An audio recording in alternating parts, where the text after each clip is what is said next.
Women throughout the years in military have been given limited job opportunities. They can either work as a nurse or somewhere far from combat. It is not until here of late that women have been given the opportunity to train and serve alongside their fellow American men. I cannot tell you why we have been shielded from the horrors of battle while men push all the burden on themselves. But in 2016, the freedoms we have today will be protected not only by men, but also by women. There are many reasons why women should take their place on the front lines, but I will limit myself to 3. We hold these truths to be self-evident, that all men are created equal, that they are endowed by their Creator certain unalienable rights, that among these are life, liberty, and the pursuit of happiness. A very well-known line in the Declaration of Independence. In this context, man does not mean actual men. It means all mankind. And mankind is not limited to race, sexuality, gender, or ethnicity and religion. Every citizen in America has the right to legally pursue their happiness. That is a right given by God alone, so who is Congress to deny women that right? The Declaration of Independence also states that mankind are more disposed to suffer, while evils are sufferable, than to right themselves by abolishing the forms to which they are accustomed. Let me break this not-so-famous line down. Mankind are more disposed to suffer. Humans are more likely to suffer, while evils are sufferable, while they can survive evil, than to right themselves, than to do what is right, by abolishing forms to which they are accustomed, by getting rid of the standards that they're used to. So, putting it all back together, it says, humans are more likely to suffer, while they can survive through evil, than do what is right by getting rid of the standards they are used to. Women have the God-given and constitutional right to fight alongside men, a right that they have been for far too long denied. A major issue that's always brought up when discussing women in the military is the physical standards and strenuous training that they will have to go through. Tests that women's bodies are originally not built to withstand.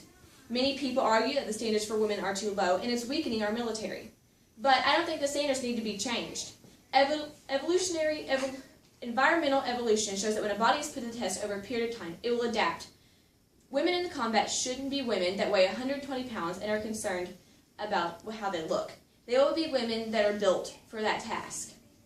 To pass the test, they will be strong women concerned about the greater good rather than self. Marine Captain Maureen Krebs stated when asked about her point of view of women in combat, "What matters is whether or not the Marine can get the job done," she said. "If a Marine can't get the job done and meet the physical standards to require that job, regardless of the gender, they should be allowed the opportunity to realize his or her potential." Ever since family roles have been written down, in everything from the Bible to Gilgamesh, the women's place has been in the household. Then, progressively, over time, we have become more active in society and in the workplace, other than cooking, cleaning, and having babies. Now, women in general do not need men to protect them. Women are police officers, and there have been women to die on the duty in the name of freedom and justice in America. This is no longer a man's world. Women do not need the protection of men like they did 100 years ago or even 50 years ago. Times are changing. We have women in the military, but they don't put us on the front lines. They don't know if we can fight, if we can kill. I think we can. All a general has to do is walk over to a woman and say, "You see that enemy over there? They say you look fat in those uniforms." Elaine Boozer, she was an infantryman. There's still some issues to work out, like sexual harassment on military bases and deployment. But the women in those cases were alone, and they didn't have anyone to protect them for them. But with more women given the opportunity to enlist, they won't be alone anymore, and they can still protect themselves. America has always been called the land of opportunity. But how can this be when its own citizens have been denied rights because of their gender? The Declaration of Independence was written by people whose rights have been kept from them, and once again it is being used for people whose rights have been denied. If men can lay down their lives for the country, so can women. It all comes down to rights, standards, and the changing times. Things women have gone through before, and will go through all again, for the land of the free and the home of the brave.